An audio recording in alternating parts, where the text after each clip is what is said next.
Musta kayo mga kapatid? Mukhang masyadong matahimik. Praise God. Para bagang mayroong nagbabadyang kakaibang pagpupuri at pagsamba. Amen. Amen. Praise God. Maganda na every time na tayo sasamba sa ating pong Panginoon ay lalo pang patindi ng patindi natin pagsamba sa Panginoon.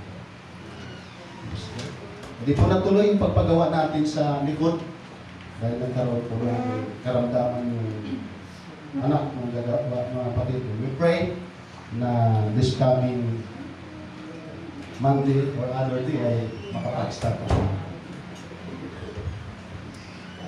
Praise the Lord. Pinakuha ko pa kay Brother Gilbert yung notes. Oo, nahulitin na kaya ng oras na madaanan namin mga kapatid. Amen. Tayo po ay dadako na sa ating Sunday school education mga kapatid. We pray na tayo ay patuloy na pagpalain ng ating pong Panginoon. Sir Elkin, congrats. Purihin ng Diyos.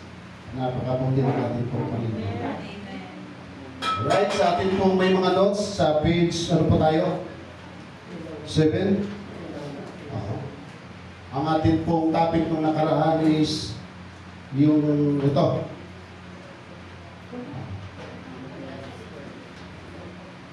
Sa Boret Ratio.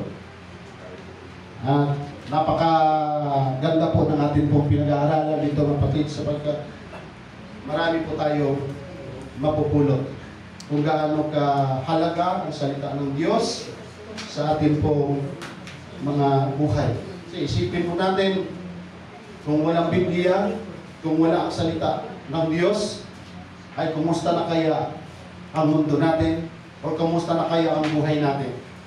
Kasi po walang ibang pinakamaayos na buhay sa mundo ito, yung mga taong mayroong salita ng Diyos at naglilingkod sa Panginoon. Amen! So handa na tayo mga kapatid, isa pa, palakpakan natin ang malakas ng ating Panginoon.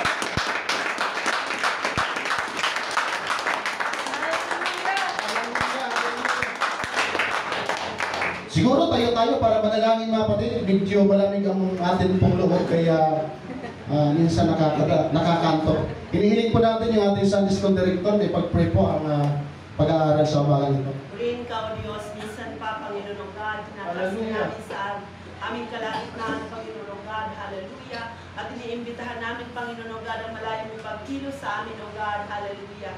Bless the lips of your servant, Panginoon, na gagamitin mo sa umagang ito, O Lord God. Patuloy mo kausapin ang bawat sa amin, Panginoon. I-increase mo ang knowledge and understanding ng bawat sa amin. At hayaan mo nakafocus ang aming po mga espiritu, O Lord God, sa pag-aaral ng salita sa umagang ito, Panginoon. Alisin mo nga, Panginoon o God, ano mga balakid, Panginoon o God, sa aming pong gawain. At aming pong sinasaway, O Lord God, hallelujah, Jesus. Ano man distraction, Panginoon o God, ang bawat isa ay magpo-focus, Panginoon o God, sa umagang ito. At higit sa lahat, O Lord God, amin pong inaangkin ang lahat ng pagpapala at tagumpay na nakapaloob sa iyong mga salita sa umagang ito, dakilang Diyos. Maraming salamat. We give you praise, we give you honor that you alone deserve. In Jesus' lovely name. Amen.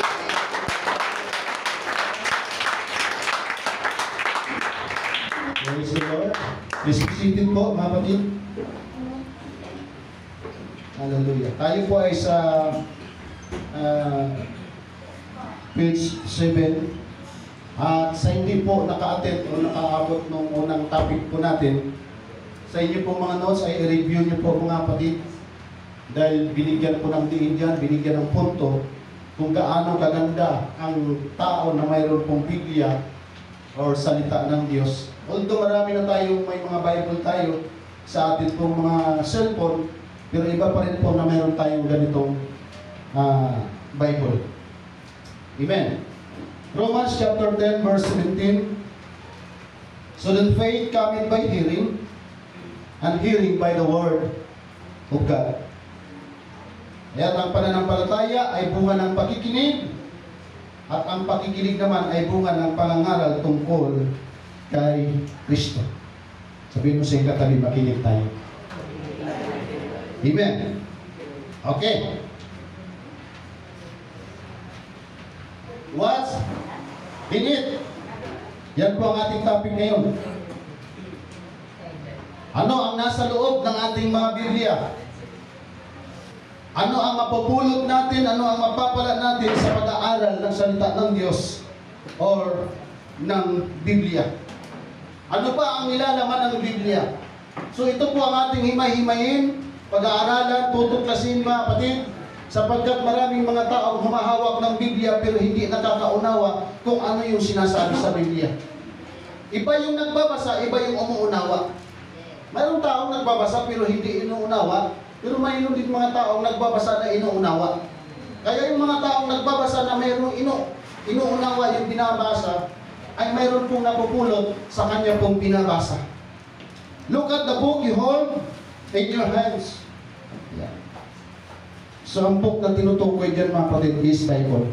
Bible apps daw.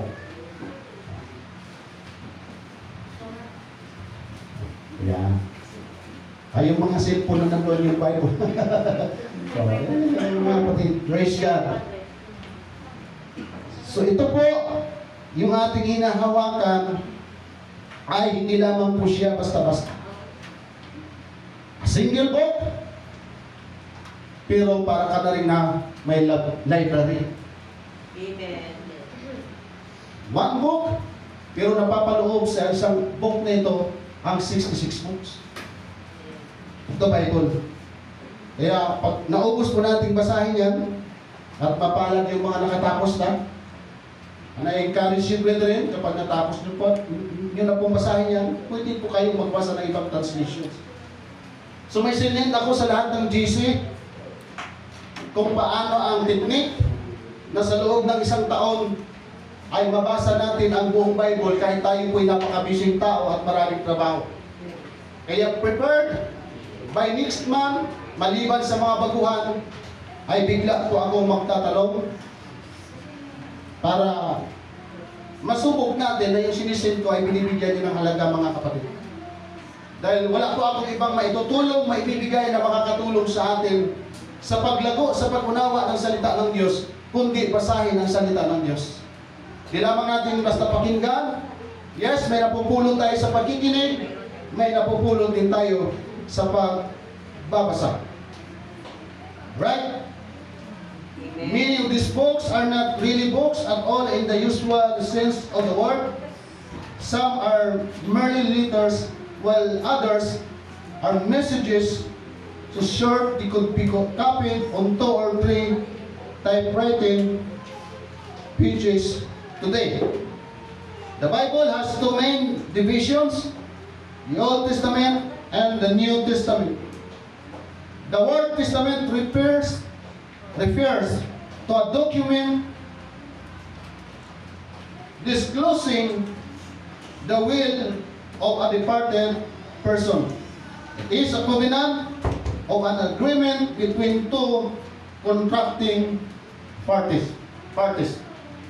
Kapag tayo po'y milyonaryo, mayaman, at marami tayong mga kayamanan na hindi madadala sa lupa, dahil wala naman talaga tayong madadala sa lupa, hanggang sa langit, iiwan natin yan sa pamilya natin. Pero bago nila yan mapakinabangan, kailangan mayroon tayong tinatawag na last will testament. Patunay na yung kayamanan na yan ay pag-aari mo. Amen. Nakasulat doon, isusulat yung mag-iwan sa'yo ng kayamanan na yan talaga ay patunay para sa'yo. May kasama pang pirma. Ang Bible, mga kapatid, is testament ng Diyos para sa atin. Amen? Kaya kung mayroong magpinakamagandang kayamanan na iniwan sa atin ng Diyos, ang Biblia. Kaya po, di ba, magkakaroon tayo ng tanong sa ating mga sarili, ano ba ang mapupulot ko sa Biblia? Bakit kailangan kong basahin ang Biblia? Bakit kailangan kong makinig ng mga salita na nagmumula sa Biblia? Ang tanong, mga kapatid, mayroon ba tayong mapupulot sa kababasa ng Biblia? Amen. Marami tayong mapupulot dyan, mga kapatid, na hindi lamang po basta mga simpleng bagay lang. Yan po ay kayamanan. Thank you, Brother Jimmy. Siguro pagka-distribute na lang. Alam naman siguro kung sino yung nagpagawa kay Sister Judeline. May name po yan. May name to. Ayun, may mga pangalan na. Parang sobrang liit yung pangalan, hindi ko na mabasa. Thank you, Pastor. Pastor na. Ayan, para masundan. Okay, nasa page 7 po tayo mga kapatid. So last will testament. Kaya kung tayo man mga kapatid ay mayroon po mga bagay na pag-aari na hindi katulad ng pag-aari ng iba, ay huwag tayo magtampo sa Panginoon na tila baga sinasabi natin, bakit sila Lord? Hindi naman sila naglilingkod. Hindi naman sila naglilingkod sa iyo, pero grabe ang pagpapala. Pero ako ang naglilingkod sa iyo, parang hindi ko ramdam yung pagpapala. Pag naunawaan natin itong Bible mga kapatid, ikaw at ako ay bukod tangi at lubos na pinagpala ng Diyos dahil binigyan tayo ng kayamanan ng ating pong Panginoon. Hallelujah, na hindi kaya basta-basta manakaw ng kaaway kung hindi natin ipapahintulong. Tama? Praise the Lord.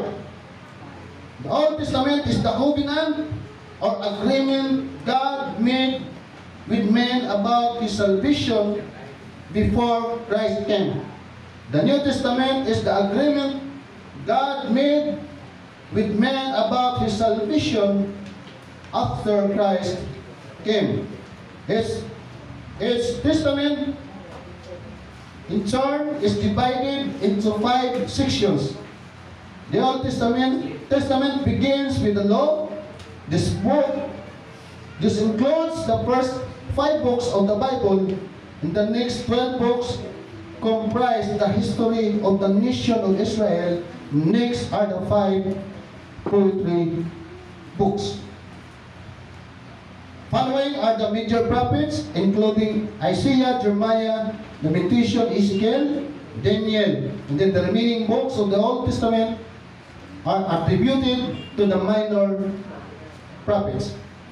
Our New Testament begins with the 4 Gospels: Matthew, Mark, Luke, and John. These 5 books are a biography of the birth, life, ministry, death, and resurrection of Christ. The book of Acts tells the history of the birth of the church. It explains the plan of salvation. Next are the epistles, 14 of which are called Pauline epistles. These are letters Paul wrote to various churches and companions of the gospel. Contrary to the popular belief, the epistles do not instruct us how to be saved, but rather how to live the Christian life. Epistles were written to people who had already become Christians. Therefore, they needed to instruction on how to be saved. Kaya yung lahat ng sinulat ni Apostol Pablo na books, mga kapatid, ay paghimay-himayan para tayo mga Kristiyano ay palalahanan. Dahil majority po yan ay naisulat para sa mga taong Kristiyano na mayroong pananampalataya pero nawindang ang paglilingkod sa Panginoon. Yung mga tinatawag na backslider, yung mga tinatawag na nagpapahinga, yung mga tinatawag na nanlalamig sa Panginoon. Kaya pag binasa po natin yan, ay dyan po natin makikita na sa buhay pala nating mga tao, hindi natin namamalayan, ang Diyos pala ay ininsulto natin araw-araw. Amen? Dahil marami pong mga Kristiyano, kung kailan tayo nakaranas ng pagpapala, tumanggap ng kaligtasan, ng pabor sa ating pong Panginoon, nung dumaan tayo sa pagsubok, ay minsan nawindang tayo sa ating pong mga paglilingkod sa Panginoon. Kaya lahat po ng Bible na atin pong pinasa, lahat dyan na nabanggit, ay makakatulong sa atin at magpupulutan po natin ng aral. Praise the Lord. Nung nakaraan mga kapatid ay may tinanong tayo. At ang sabi natin is, magbibigay tayo ng premyo sa nakasagot. Wala namang nagpaalala sa akin kung ilan yung nakasagot. Kaya gaya natin ibibigay yung prize nila. Hindi kasi tayo dito nagsasalita mga kapatid na hindi natin tinutotoo. Amen? Sino yung nakasagot? Pastor Nick. Siya lang? Magkano yun? 100. Pastor, may 100. Kaya magbasa-basa kayo mga kapatid. Palitso na yan. Para... Oh, yeah. Ito lang. Ano ito? Totoo yun tayo. Kaya mag-aral tayo. Dapat di kasali si Pastor Nick. Right. Pastor, Tanong ka na lang ulit na makasagot bigay ko. Nirinig na lang yan sa music team. Nirinig na lang yan sa music team. Yung mga naglinis nito kahapon. Sige, dagdagan na lang natin. Okay. Ayan. Para masaya yung pag-aaral natin. Na mga kapatid, gaya ng amin pong isa sa mga faculty na nagtuturo sa amin. Ang sabi niya, isa sa taong makikita mo, isa sa taong masasabi mong pinakamatalino, yung taong nagsasabi na wala siyang alam. Niwala kayo doon mga kapatid, na kung mayroon mang taong pinakamatalino or isa sa matalinong tao, yung taong walang alam. Sabihin mo sa ikatani, mabuto nila lang parehas tayo. O kasi po, marami mga taong nagsasabi na matalino sila, pero malalaman mo bandang huli na hindi pala sila matalino at walang alam. Mga kapatid, from Abraham to King David, anong religion ang umiiral? Yan. Assignment, kung sino makasagot, may 100.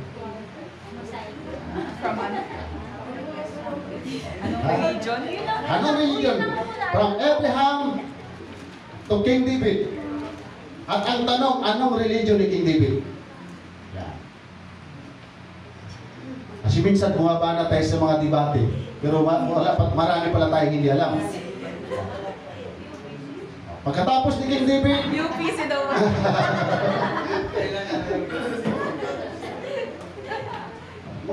di ba masaya mga kapatid na mag-aral ng salita ng Diyos?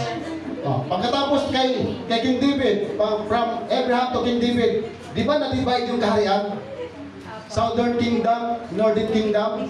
Ang tanong, anong religion ng Northern Kingdom at anong religion ng Southern Kingdom? Assignment yan mga kapatid. Amen? Huwag tayong basta nagsisimba na wala tayong natututunan sa salita ng Diyos. Amen? Karagdagan yan. Related yan sa topic natin mga kapatid. Then, nung natapos yung religion ng Northern Kingdom, ng Southern Kingdom, anong sumunod na religion?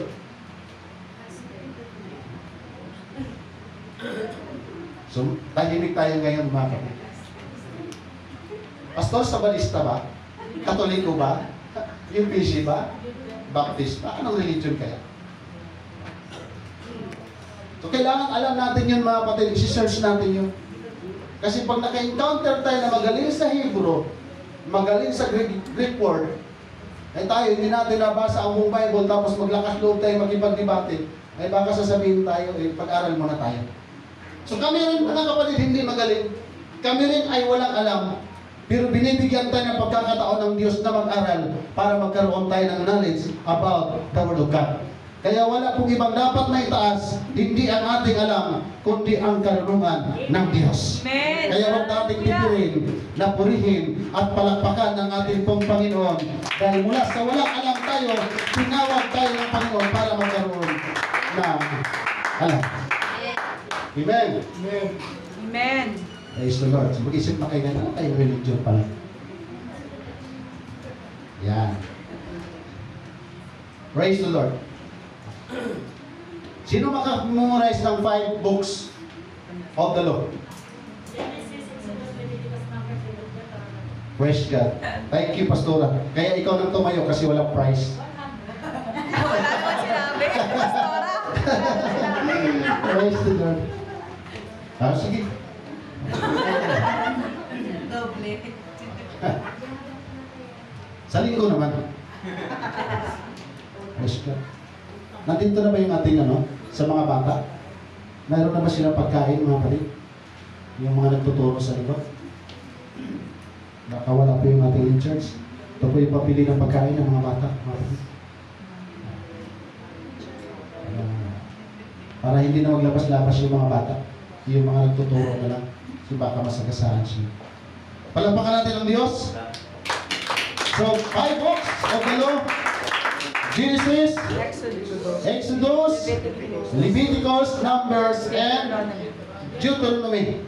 Pag yan po ay nabasa ninyong lahat, mahihilo kayo kung gaano karaming batas ng Diyos.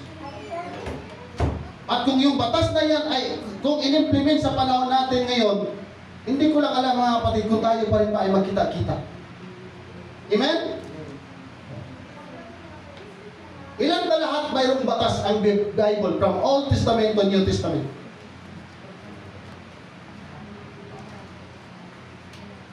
Salamat, walang nakakaalam. 500 para masana, Sister Beth. 10 commandments lang daw po. Hindi pa nakakabisado.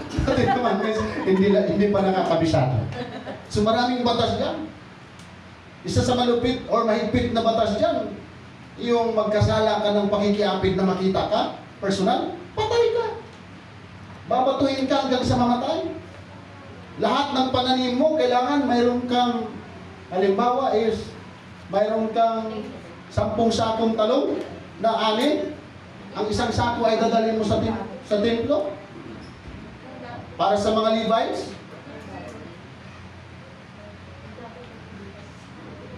Grabe ang batas nila. Pag nagkasakit ka na malubhang sakit, hindi ka pwedeng sumama sa mga walang sakit. At ito ang matindi mga kapatid, habang naglalakad sila, ay doon ibinibigay ng Diyos ang mga batas. Kaya marami po mga lumang tao na lumabas sa Egypt na hindi nakarating o nakapasok sa Promised Land dahil halos lahat sila bumagsak sa batas ng Diyos. Kasi ang sabi nga niyan, kung magkamali ka lang sa isang utos, ay damay na yung ibang mga utos. Kaya hindi po biro-biro ang pagiging Kristiyano.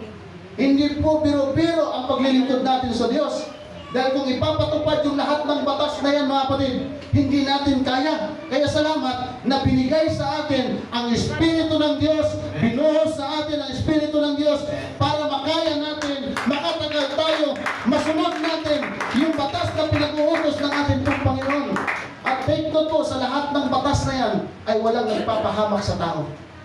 Ang mga tao ay napahamak dahil lumabag sa batas ng Diyos. Amen? Amen. Napakaganda pong basahin yan, mga kapatid. Books of Law. Saan bihasa yung mga presidente natin? Yung mga congressman, yung mga senador? Sa Book of Law. Kaya tingnan niyo po, pagdating ng hearing, pinapato nila ang kanilang kamay sa Bible. Are you telling the truth? But nothing but the truth, but the whole truth. Pero hindi lahat ng pumapatong ng mga kamay dyan nagsasabi ng totoo at parang katotohanan. Majority pa nga dyan, lamang kasinungalingan. Kaya para matutunan natin ang maraming batas sa Bible, kasi marami tayong tanong eh. Bawal ba talaga to? Bawal ba talaga to? Bawal ba talaga to? Lalo na sa Deuteronomy chapter 22 verse 5, na ang babae ay huwag magsuot ng damit pang lalaki, at ang lalaki ay huwag magsuot ng damit pang babae. Sa mga hindi nakakaalam yan, mga kapatid, makakaaway mo eh. O pastor, mayroon tayong human rights, mayroon tayong kalayaan. Yes, sa gobyerno natin, mayroon tayong kalayaan.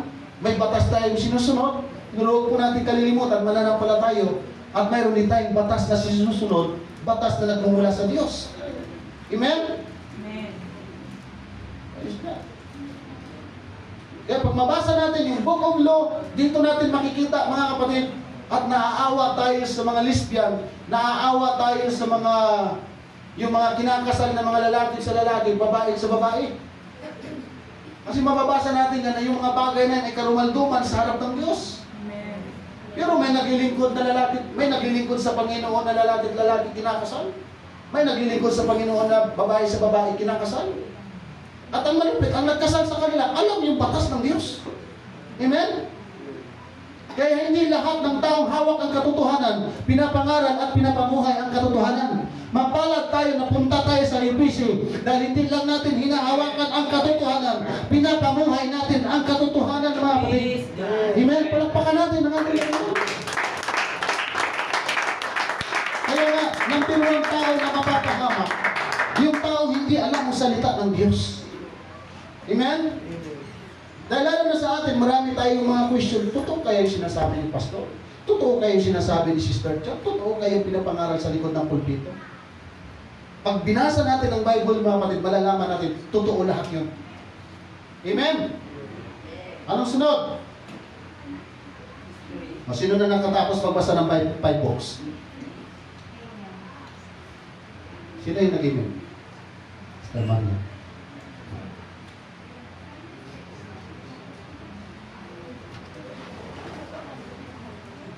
Start na tayo po sa mga kapatid. Hallelujah. Okay, dito tayo sa history books. The Bible.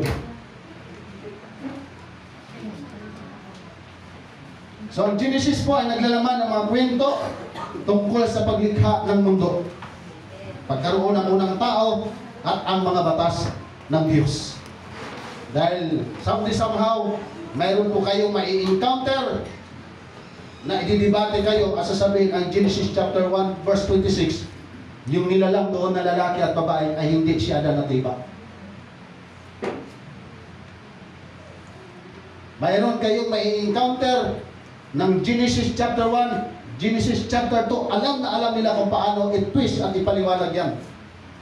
Kaya tayo, pag hindi natin alam yung Bible, mamamangha tayo ngayon, ay hindi pala si Adan at Eva yun. Kasi ang sinulat doon, babae at lalaki lang eh. Paano mo ngayon i-depend yung ating pananampalataya? Kasi tayo mga UPC, number 1 tayong nasa totoo. Pero maraming mga taas sa UPC, hindi talaga alam ang totoo at walang alam sa salita ng Diyos. Then, yung Genesis chapter 1, Genesis chapter 2, ilang taon ang pagitan mga kapatid? Kasi pag nagbabasa tayo, parang pagkasunod-sunod, akala natin oras lang, araw lang, minuto lang, segundo lang.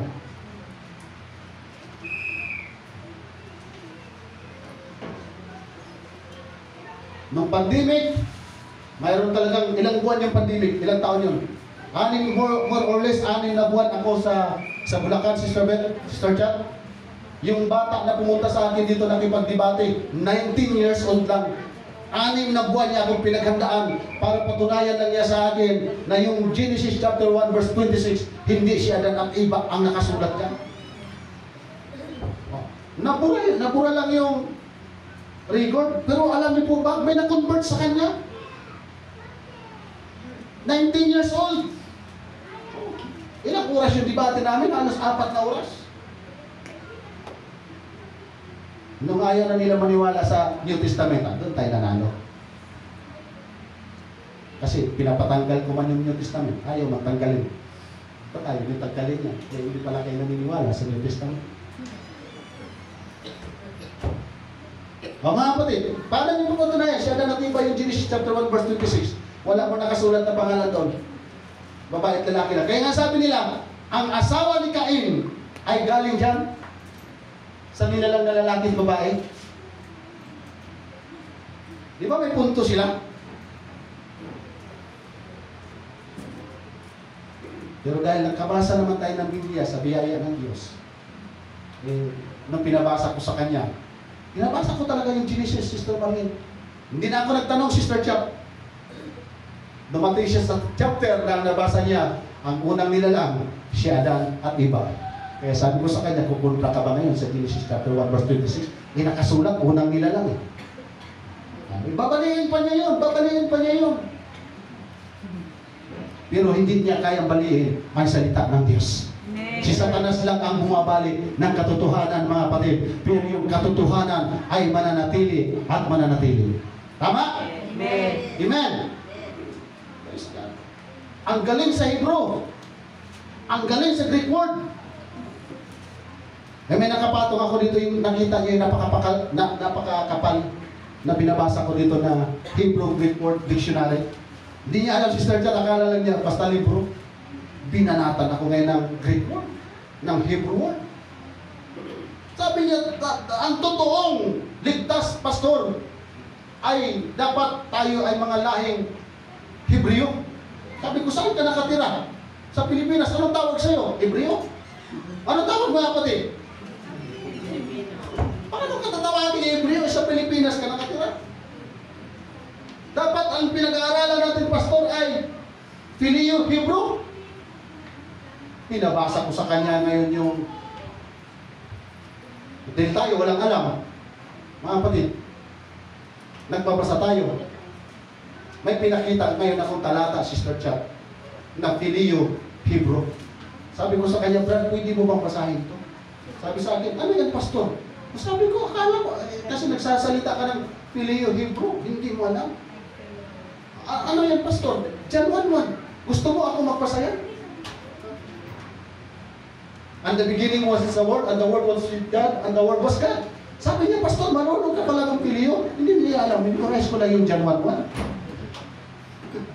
Hindi na alam, mga kapatid. Mayroong Filio Hebrew, mayroong Filio lang. Kasi sabi niya, dapat ang hawak nating Bible is Hebrew Bible. Sabi ko, bakit natin ipapabasa yung Hebrew Bible na? Salita nga lang dito sa atin, mahirapan na nga lang tayo mag-intindi ng Kapampangan, ng Bicolano. Tapos ang babasahin natin is, mga kapatid, hindi naman tayo lumalayo sa topic ha. Books of the Bible ang ating pong pinag-aaralan about the Word of God. Nung binigay ko sa kanya yung Bible, pinahiram ko sa kanya yung Hebrew Dictionary and Greek Dictionary, talagang binasa niya sa akin, Sister Sony. Alam mo ba, halos sa loob ng 3 buwan, namaya siya kababasa. Kasi ang sabi ko sa kanya, pag natapos mong basahin yan, maging ang Biblia, pag natapos mong basahin yan, saka tayo magdebate ulit. So binasa niya, nung natapos niyang basahin, hindi na siya nakipagdebate sa akin, mga. Yun yung sinasabi natin. Hindi tayo nagmamagaling, hindi tayo nagmamarunong, pero pag binibigyan nating halaga ang salita ng Diyos, maniwala ka o hindi, kakampihan ka ng ating pong Panginoon, ipagtatanggol ka ng ating pong Panginoon sa mga kaaway na gustong sumira sa pananampalataya na binigay sa atin ng Diyos. Tama? Amen. Palakpakan natin ang ating kanilang. Praise the Lord. History books in the Bible. Sino makamemorize? History books. 5, 4, 3. History books of the Old Testament. Mayroon 100. 5, 4. Oh, Sister Marie, memorize ha? Joshua, Judge, Truth, 1 Samuel, 2 Samuel, 1 King, 2 Kings, 1 Chronicles, 2 Chronicles, Ezra, Nehemiah. Tama, mali. Mayroon pa kulang. Ezra, Nehemiah. May kulang daw, Sister Mariel. Pastor? Ha? Yes. Kulang. Ay, hanggang Esther pala. Sayang. Okay lang, at least nice try. Amen. History. Sino mahilig magbasa ng mga kwento ng kasaysayan? Napakaganda pong basahin yan. Yung book of history. Tayo kasi mga kapatid, nung nag-aaral tayo, ang history na tinuro sa atin, history ni Magellan. Mga 15, 16, 21. Yan ang tinuro eh. Kung paano ang unggoy naging tao. Eh malapit na tayong tabunan ng lupa, wala pa tayong nakitang unggoy na naging tao. Kaya di ba, nakakagalit ng damdamin mga kapatid, na yung tinuruan ka ng mali at naniwala ka sa mali, at sumunod pa tayo sa mali. Tama? Kaya tayo mayroong salita ng Diyos para mailigtas tayo sa paniniwalang mali. Kaya kung mayroon man tayong history na dapat na pag-aralan, dapat na basahin, hindi yung history ng Titanic, kundi yung history ng Bible. Amen? Sa Book of Joshua, matindi ang history dyan. Sa Book of Judges, matindi ang history dyan. Sino ang pinakahuling judges sa bayan ng Israel? Si Gideon. 5, 4, 3, Deborah. 2, 1. Ano yung sagot mo, brother? Samson, sa'yo? Si Gideon, Pastora, si Deborah. Assignment yan mga kapatid, kung sino yung nakasagot ng tama sa kanilang tatlo, mayroong 100. May 100, Sister Chat, kung sino yung tumama sa kanilang tatlo. Praise God.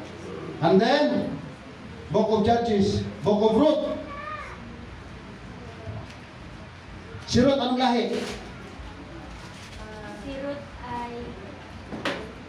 5, 4, 3, 2, Ano po siya? 1. Basta babae yun, Moabit. Moabita po, Moabites. Moabites, kasi natapos yung bilang, Sister Marie. O nasa mga yun. Wala. Ano ni King David si Ruth? Hindi. 5, Hipag. 4, 3, Hindi. 2, Asawa na. 1. Hindi. Ano ni King David si Ruth? Pinsan. Lola. Hindi. Lola. Si Boaz. Hindi. Si Obed kasi ang asawa niya. Ay, hindi. Si Boaz. Si Boaz ang Diba? asawa niya. Si Obed ng tatay. May tiyahe, may pinsan, may lula. Oh. So para po malaman niyo yung tamang sagot, basahin niyo po ang Book of Judges. Kalimutan na. Ah, Stuck na. praise the Lord. Hallelujah. Di ba masaya mga kapatid? Alam natin na marami tayong walang alam. Kaya matatalino tayo. Palakpakan natin ang ating dakilang Diyos. Oh, ngayon, alam na natin na marami tayong hindi alam. Purihin ang ating dakilang Diyos. Basahin natin yung history. Dahil pag nabasa natin yung lahat ng books of history, ay dyan po natin lalong mamahalin kung sino yung Diyos na atin pong sinasamba. Amen? Oh, kabit. Hindi. Hallelujah. Ayan. Yari kay King David. Praise the Lord. Hanapin ka nung To God be the glory. Salamat sa ating Panginoon. So, book of history. Pag nabasa natin yan, yan natin makikita kung paano mahal na mahal ng Diyos ang mga tao hanggang ngayon. Kung ang Diyos hindi nagkulang sa kanila from Genesis to Malakay, hanggang ngayon po ang Diyos na ating pinaglilingkuran ay hindi nagkukulang. Amen. Mahal na mahal po tayo ng ating pong dakilang Diyos. Kaya basahin natin ang Bible, mga kapatid, from Genesis to Revelation, para hindi tayo basta maniwala sa mga sabi-sabi at mga murong-murong kwento. Amen? Palakpakan natin ang Diyos. Hindi ko siya katabi, sabay-sabay na tayo magbasa.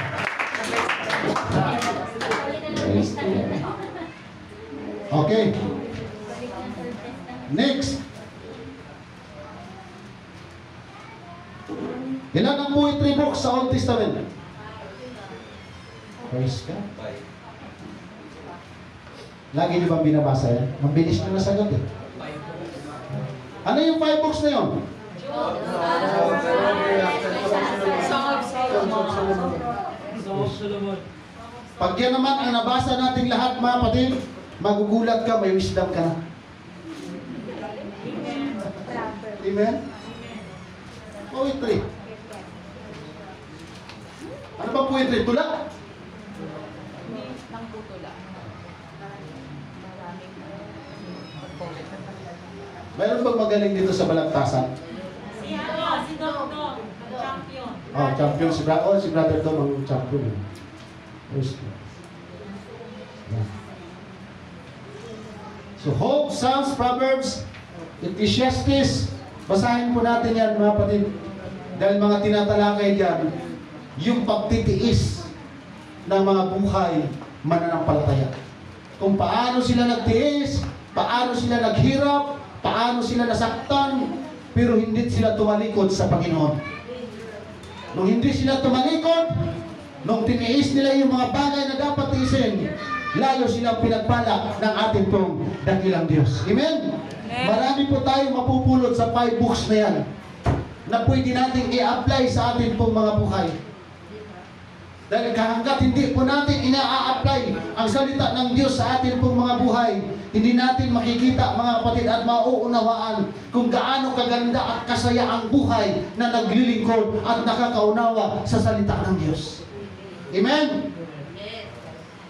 Okay, dito tayo sa major prophets. Sino makamemorize? May 100? 5, 10. Daniel.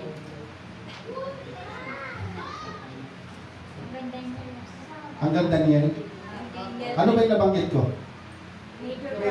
Major prophets. Ang bilis lang pala, ilan lang pala yun. Hindi ko na dinamay kasi yung minor prophets. No? Bakit tinawag na major prophets? Mga prophecy po kasi. 5, 4, 3, 2, 1. Bakit tayo tinawag na major prophets? Yung mga prophet.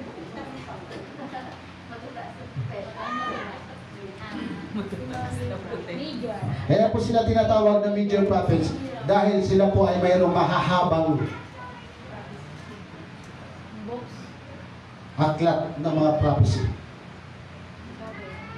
Kaya pag nabasa po natin yung 5 major prophets, dito po natin mauunawaan kung ano yung nakasulat sa Book of Revelation. Pag nabasa natin diyan mga kapatid, mabibilang na natin ngayon ilang himala na ang natupad. Sa Book of Daniel, manginginig ka dyan. Pag binasa mo yan with the Holy Ghost, with the Holy Spirit of God, yung Daniel chapter 12, na ang sinabi ng Biblia na sa mga huling araw, na sa pagbabalik ng Panginoon, ang kaalaman ng tao ay lalago. Paruot pa rito. Di ba nangyayari? Amen. Ang bilis mo ngayon kung gusto mong mag-almusal sa Japan, pwede. Mananghalian sa Amerika, pwede. Ang bilis. So natutupad ang hula. Kaya nga po, pag nabasa natin yung major prophets and minor prophets, walang Kristiyano na magkukumpiyansa sa paglilingkod sa Panginoon. Bakit? Kasi mauunawaan natin doon kung gaano na lang talaga katagal ang mundo at malapit nang bumalik ang Panginoon. Tama? Kasi walang in-specific date, years, month, wala eh. Pero pag nabasa natin dyan mga kapatid, pag binasa natin yung maya aabot tayo doon sa Book of Revelation. Napakaganda niyan. Yung mabasa natin yung major prophets. Ang minor prophets, meron ba kami memorize? Yung mga champion sa Bible quizzing dyan na mga memorize. Kasi yan, yung Bakit tinawag na minor prophets? kunti lang yung sulat ko nila. Konti lang. Galing. O, di ba? Ang dami ng tumatalino. Alam ng isa ko, Sister Kat. Palakpakan natin ang dakilang Diyos. Alam niyo po, lahat dyan ay napakagandang basahin. Kasi po dyan natin mauunawaan yung buhay ng mga propeta. Kung gaano kahirap ang kanilang pinagdadaanan. Wala silang sweldo, walang 13 months, walang mga allowance, walang Christmas bonus. Inabot na lang sila ng kamatayan, pero patuloy silang nagdapat at naglingkod sa ating pong dakilang Diyos. Kaya pag nabasa natin ang Bible mga kapatid, ako po'y naniniwala, hindi ka hihina sa paglilingkod sa Panginoon. Lalo pa tayo magkaroon ng eagerness na maglilingkod sa ating pong dakilang Diyos. Dahil walang lingkod ng Diyos na pinabayaan ng Diyos at walang mapapahamak kung tayo mamamatay na patuloy na naglilingkod sa ating dakilang Diyos. Ganun po kahalaga ang Word of God. Kaya napakaganda po yung mga topic na ito. Kaya lahat ng mayroong ganito, pag natutunan natin yan mga kapatid, pwede ka nang mag-Bible study. Dahil kung mayroong mang number one pinakamahalagang bagay dito sa mundo ay ang kaluluwa ng tao. Na sinasabi ng James chapter 5 verse 20, kung ang isang kaluluwa ay madala mo sa Panginoon at maligtas, nagtatakip ng maraming kasalanan. Di ba nakakatuwa na mayroon tayong madalang isang kaluluwa na iniligtas ng ating pong dakilang Diyos? Parang wala natuwa. Amen. Wala pong ibang pinakamasayang tao na namumuhay sa paglilingkod sa Diyos. Yung may dala tayong kaluluwa. Amen. Amen. Hallelujah. Nag-pray ako, sabi ko, Lord, ayaw kong sumigaw. Di ba, sabihin nila, nagagalit ako. Pero ito, pastor dyan, sigaw na sigaw. Kaya namalak na tayo mga kapatid. Na-excite kasi ako sa salita ng Diyos. Na-ignite ako mga kapatid. Hindi pa natin binabasa ang laman yan. Hindi pa natin binabasa ang kaloob-looban. May na-encounter kayo, sasabihin si Jonah, hindi naman talaga niluwa sa tabing dagat. Saan niluwa? Sa pang... Oh. Kaya niluwa. Kaya kailangan ma-master natin pagbabasa yan mga kapatid. Kasi pag alam natin yung history dyan, yung kasaysayan ng tao, yung pinagdadaanan ng tao, kahit sino ang kaharap mo, hindi ka basta-basta madadaya kasi alam mo yung kwento. Amen. Tama? Kaya kung mayroon mga iba't ibang religion, may pastor man mangaral sa inyo, tanggapin ninyo. Makipag-Bible study din kayo sa iba't ibang mga pastor. Tama? Malay mo, loobin ng Diyos, member ka, no? Disciples of Jesus Christ, hindi ka pastor, pero na-convert yung pastor ng dahil sa'yo. Matindi yan. Matindi yun. At hindi lang basta yung pastor, kasama pa yung congregation. Yes, no? Lagi po natin dito tatandaan, mga kapatid, wala sino man sa atin dito ang magaling. Ang Diyos lang Amen. ang magaling. Mga kapatid, palakpakan po natin. Praise the Lord. So yun po mga blanco dyan, yung dapat sagutan. Sagutan niyo po yan mga kapatid dahil makakatulong po sa inyo yung malaki yan. Yung mga mayroong blanco-blanco dyan, sagutan niyo po yan. Hindi ko lang alam sa atin po Sunday School Director kung mayroon pang exam. Praise God. Pero mas maganda mga kapatid is hindi man tayo aabot sa exam is para na rin tayo nag-i-exam. Hallelujah. Okay, from Malakay to New Testament. Ilang taon ang pagitan bago na isulat? 400 years. 100. Sorry, Sister Maya, hindi ko na nasabi na pag nakahula may 100. So, Wala. oh, hindi mo ako inintay eh. Kung ano yung alam ko, yun ang walang 100. Oo. Sayang ano. 400 years. Ito ang tanong, bakit nag-antay pa ang Diyos ng 400 years bago nagkaroon ng New Testament? At in 400 years length of time, ano ang nangyari sa bayang Israel? Ano ang nangyari sa mga mananampalataya ng Diyos? Silent year. 400 Pag sinasabing 400 silent years, yun yung sinasabing hindi nagparamdam ang Diyos sa bayang Israel. Oh. Oh, Dark Ages, thank you. Na sinasabi ng karamihan, sa haba ng taon na yan na pinabayaan ng Diyos ang bayang Israel dahil paulit-ulit na lang silang gumawa ng kasalanan. Pagkatapos iligtas, pagkatapos pagalingin, sumusuway sa Diyos.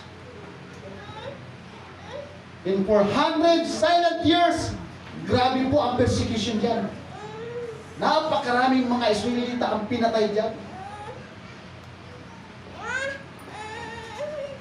Kaya nahabag ang Diyos, naawa ang Diyos, nagkaroon ng New Testament. Sino bang inumarize ng full gospel?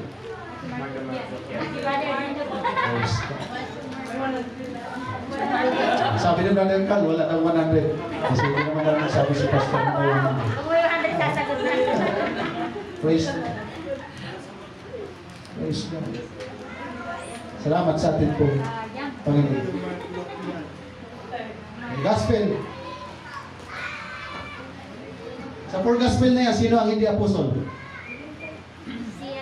Si Luke po. Si Mark.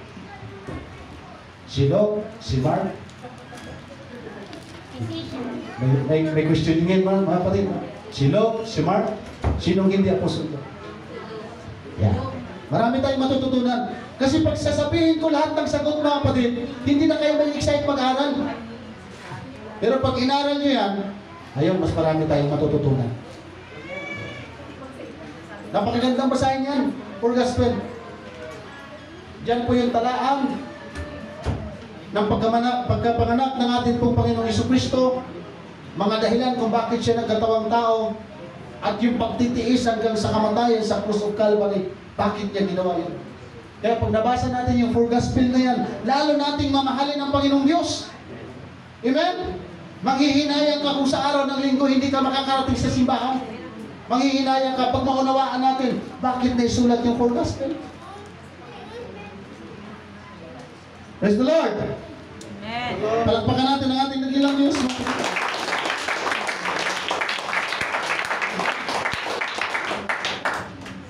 Book of Acts. Sino ang writer? Luke. Si Luke. Dr. Lucas. May Luke, may John. Luke. Luke po, Luke. Si Luke. Luke and Ethan. Excuse me. Praise the Lord.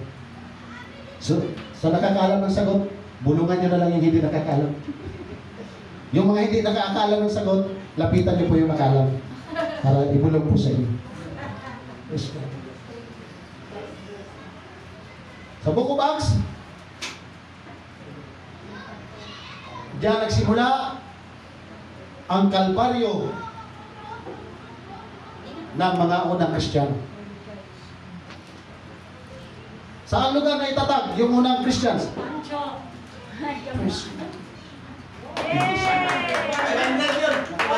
Basta tula kung binabanggit na magbibigay ng 100, wala yun. Wala ba yan? Oo.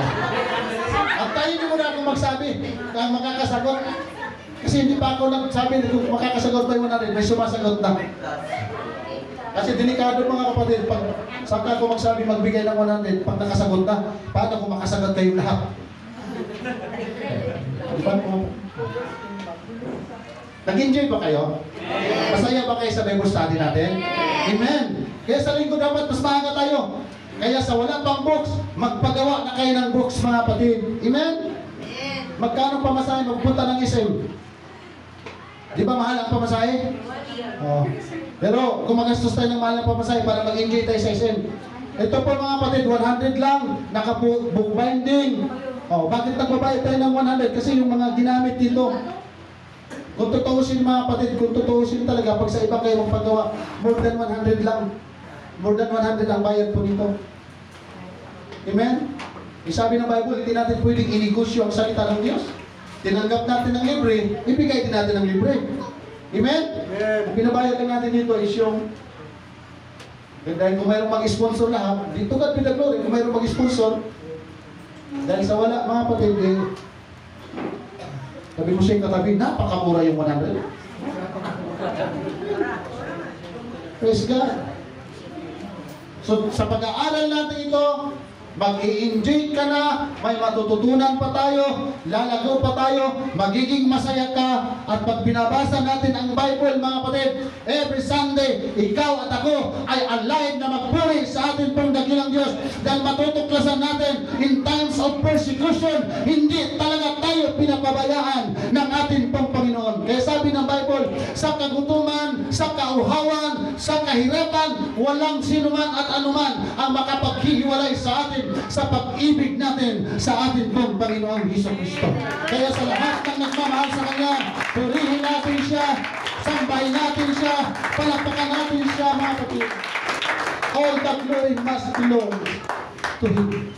Amen. Yung Book of Acts, nakakaiyak pong basahin yan. Nakakahiyang basahin at nakakaiyak na basahin. Dahil dyan po, natin makikita yung mga Christian martyr, paano nila pinaglaban ang salita ng Diyos.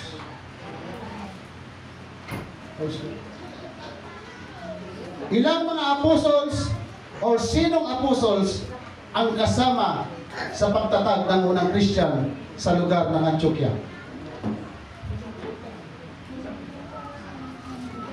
Ang sagot niya mga kapatid, pag nabasa niyo po yung entire books ng Acts. Ilang chapter ang Book of Acts? 28. 20. Thank you, Sister Mariel. Kaligtas ulit ako na.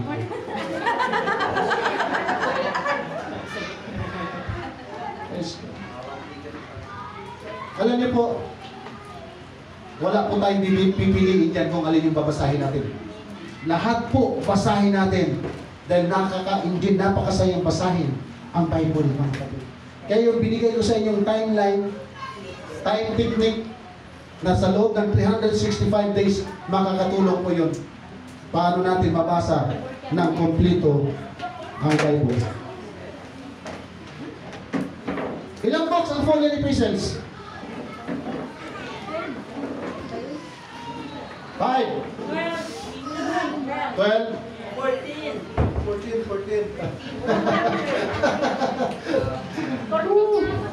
14. Yes. Sa notes na. Kasali ba dyan ang Book of Hebrews? Opo. Kasama po. Kasama? Hindi ba? Ay, hindi na.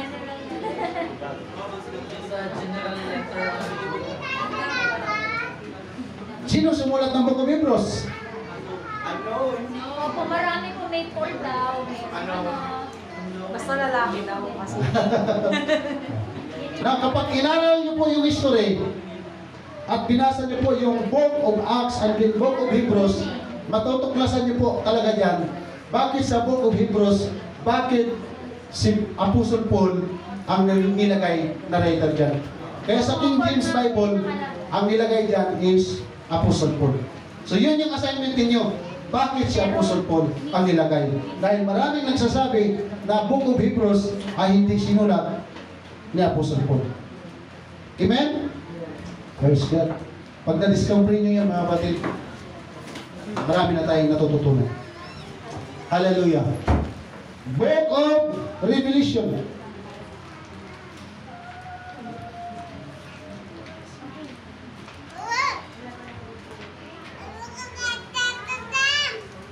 Aklat ng pahayag. Huling aklat ng bagong tipan. At huling aklat ng Biblia. Na-encourage ko po kayo mga kapatid, bago niyo po basahin ang Book of Revelations, mag-start talaga kayo sa Book of Genesis. Kasi po maraming mga tao, marami na nakikita kayo mga tao naglalakad, may dala-dala ng Biblia, tumatawa, umiiyak, at hindi mo na maintindihan kung anong sinasabi. Kasi po bumigay ang kanilang pag-iisip. Proven na po yan, marami talagang bibigay ang pag-iisip dyan. Dahil kung mayroon mang isa sa mabigat na books of the Bible na mabasa, ang books of Revelation. Dahil pag tayo po ay hindi tapat na naglilingkod sa Panginoon, katakot-takot po dyan ang mararanasan natin. Kaya nga, yung sinasabing rapture, kaya nga po tayo sinisikap natin magpakatapat. Kaya po sinisikap natin na maging seryoso tayo sa paglilingkod sa Panginoon. Kasi po pag hindi tayo nakasama sa rapture, ito mga kapatid, baka malabo na mapunta pa tayo sa langit. Kaya huwag na natin sabihin, okay lang pastor na hindi ako makasama sa rapture. At least ang mahalaga, mayroon pang Kristiyano na iwan kasi ako mag-Bible study. Huwag mga kapatid, huwag na natin pangarapin yun.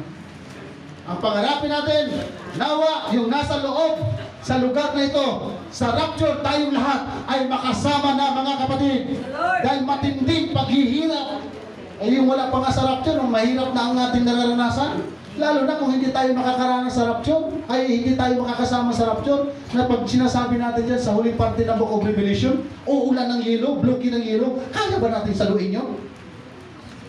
Pag binato ka nga lang ng yelo na halagang 5 piso makipagpatayan ka na, yung pag isang bloke na babagsak mula sa langit, na ang dagat ay may kulay dugo, ang mga tao ay magiging butot balat, at kung wala kang tatak ay hindi ka makakabili ng pagkain. Kaya mga kapatid, ganito po yun. Huwag tayong basta-basta maniniwala sa mga sabi-sabi. Lalo na pag mga Kristiyano, magtatago kagad sa ilalim ng lupa. Dapat kung mayroon mga matapang dito, mga totoong Kristiyano, Amen. yung may mga Holy Ghost ng ating pong Panginoon. Amen. Hindi yung kunting pagdinig lang ay sisibat na tayo kahit saan-saan. Hallelujah. Hindi natin mapapatunayan ang kapangyarihan ng Diyos kung hindi natin siya lubos na kilala at hindi natin hinahayaan at pinagpipray na maranasan yung kapangyarihan ng Diyos sa buhay natin. Amen? Kasi questionable tayo kung tayo number 1 na Kristiyano at totoo yung Diyos nating sinasamba. Tayo yung number 1 duwa. Pero yun mo, kasagsagan ng pagdimik, walang nakakabiyahe papuntang Kaibiang Tunnel. Pero nakapagbukas tayo ng gawain sa tulong ng Diyos. Lahat hindi pinapatawid, pero yung lingkod ng Diyos pinapatawid. Amen? Guidance tayo ng Diyos. Pag namatay, patay talaga. Pag nagkasakit, kasakit talaga mga kapatid. Amen? Amen. Pero pag ang Kristiyanong alam mong, kaya nga mayroong mga tao nagsasabing, ligtas na sila. Ang tawag no? Yung always safe. One save. One safe. Always safe. Always safe. Nung panahon ng pagdimik, nabiruang nagsitagot na natakot. Ligtas ka na, magtatakot ka ba? Oo. Bawal ang pananabahan, may worship din pa mga kapatid. Distansya, si Sir John, may pumunta dyan na pulis. Ano yung pastoral? Pulis ka, ano yan? Tapos hinahanap yung pangalan ng kapatiran. Ay kapangalan ng kapatiran. Mabuti, wala dito yung kapangalan ng kapatiran. Kasi yun pala is, sabi is mayroong pandemic ng COVID. Taga-Malayanin yun eh, kapangalan. Oh. Oh, hinahanap siya dahil infected. Eh, kapangalan ng kapatiran natin. Oh, buti wala. Kung nagkataon. Oh. Eh, dati dyan, wala pa yan eh. Dito pa lang yung pader niyan. Brother, dito. Pader pa ito eh. Hindi pa yan natibag yan. Tapos nakita ko na yung ilaw, Sister Chuck. Diyan talaga tumapat sa pinto. Oh. Pray, kagad ako dahil dito. Mag-aaltar ko na eh. Lord, pagpalain mo yung mga pulis namin. Pagpalain mo yung mga doktor. Dahil purot line sila. Alam niyo po ba anong ginawa? Pagkatok nila dyan, sumilip lang sila. Hindi mo lang nagsabi, bakit kayo may pagtitipon pagsampa, ibawal? Wala. Mabuti ba ang Diyos? Yes! Mabuti ang Diyos, mga kapatid. Basta kung alam mo nang mamamatay ka, hindi ka natatakot na mamatay, na naglingkod ka sa Panginoon, naglingkod tayo sa Panginoon, 100% kung pinagmamalaki, protektado tayo ng Diyos na atin pong pinaglilingkuran. Panahon ng pagdinig, nagpaptize, mga tricycle, pinagpapara si Pastora J, kasi bawal. Eh pinakita na lisensyadong pastor tayo. Registered tayo, mga kapatid. Legal tayo. Kaya mayroon mang gusto magpatigil sa gawain ng lugar na ito, hindi nila mapatigil. Amen? Kaya ba nilang ipatigil ang kapangyarihan ng Diyos? Hindi nila yung kaya, mga kapatid. Hallelujah! Hallelujah! Purihin ang Diyos! Dahil sa Word of God, dahil sa salita ng Diyos, mga kapatid, hindi biro ang salita ng Diyos, hindi biro ang Bible na dala mo at dala ko, hindi biro ang kapangyarihan yan. Mas long na lumalakad tayo ng matuwid sa Diyos, protektado tayo ng ating pong Panginoon. Sabi sa amin, Pastor, may COVID na yata kayong dalawa ni Pastora. Sabay kami tinamaan, Sister Chat, ng pangkaso. Walang panlasa, mahirap huminga, mga sign ng COVID. Sabi ko kay Pastora J, naku, dumistansya ka sa akin, may COVID na yata ito. Pastor, didistansya ka ako sa iyo, eh, mayroon din ako. Di ba, bawal magkatabi, magkadikit yung, kasi may COVID. Ay, parehas na kaming dalawang may sakit. Oh. Alam niyo po ba, mga kapatid, sabihan, hindi naman tayo against doon sa nabaksina. Kasi need talaga yun para makatravel. Pero in-implement din talaga sa lugar na ito na magpabaksin. Pero sa biyaya ng Diyos, wala kaming baksin. Amen. Hindi naman tayo namatay. Hindi naman talaga tayo na-infected ng virus. Amen? Kasi po ako'y naniniwala sa salita ng Diyos. Kung mayroon pang number 1 na pinoprotektisyonan ng Panginoon, yung mga taong tumanggap ng bautismo sa tubig at sa Espiritu Santo. Tayo po tayong lahat, palagpakan natin ang kabutihan ng Diyos. And we hope and I pray, mga kapatid, na tayo po lahat ay pinagpala ng salita. Yung malakas,